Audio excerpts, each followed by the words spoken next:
Hey guys, how are you all doing?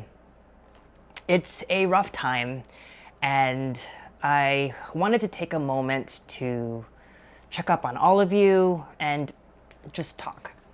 If you've come here looking for a tech video, this is not that kind of video, but I ask that you stay and you hear me out. If you've noticed, over the last few weeks, I've gone silent on social media. I haven't been posting on Instagram, and YouTube videos have stopped completely.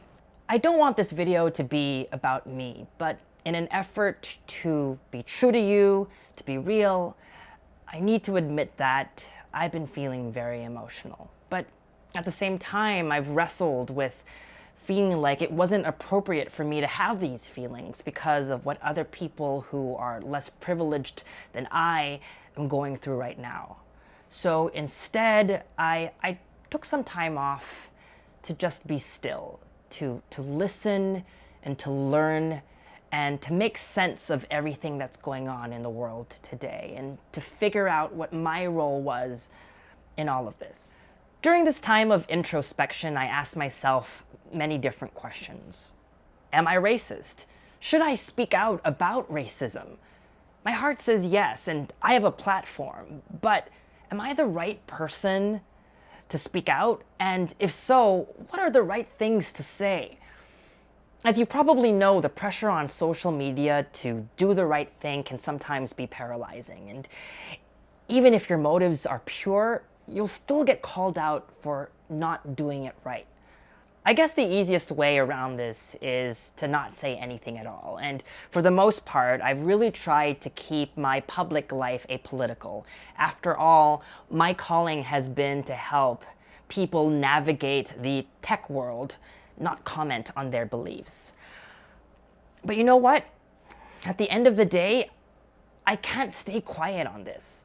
This is about humanity. This is about progress. This is about a better tomorrow. And I just don't see a way forward for me unless I take the time to address what's happening in the world right now. I need to stand up as an ally. And I want to encourage you, those of you who respect my voice, to be a part of the change that this world so desperately needs. It breaks my heart that we still live in a time where people are judged and discriminated on based on the color of their skin, who they choose to love, and what they believe in. I wish I could sit here today and talk to you about the Black Lives Matter movement with enough insight and depth and analysis as my review videos technically entail. But I just don't know enough.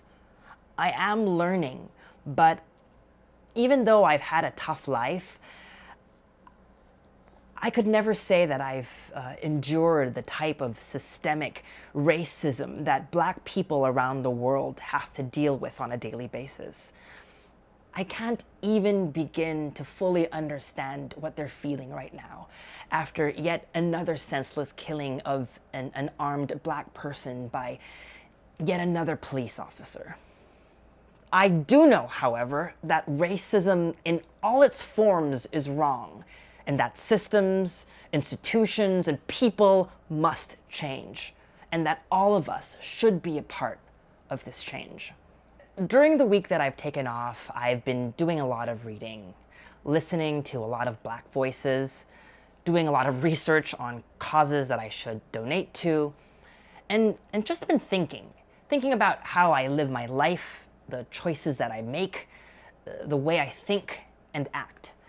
And one of the books that I've been reading, or at least listening to, is How to Be an Anti-Racist by Ibram Kendi.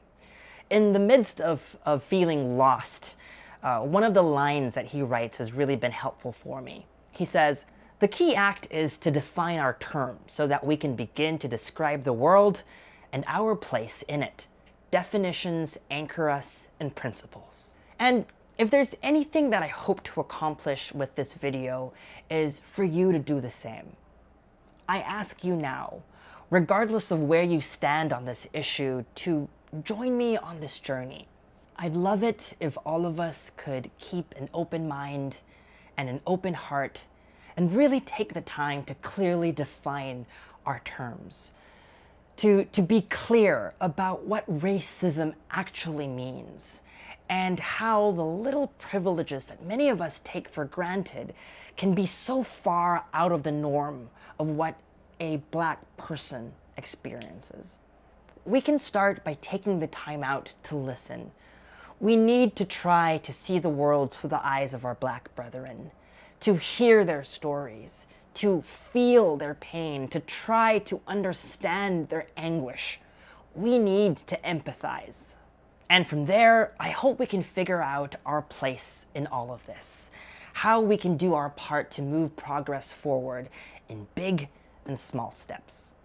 Perhaps we could make a difference by donating to Black Lives Matter, by supporting Black businesses, by joining protests, or perhaps we could just change the way we think about and treat those who just don't look like us. One of the things I learned about this week is that we're all on different journeys, and that's fine. But now's the time to make sure that we're together in this journey to make the world a better place. I'm going to include in the description box below a list of books, creators, resources, and organizations that I think you should definitely check out. Regular content will resume this week. Until then, always remember to be kind.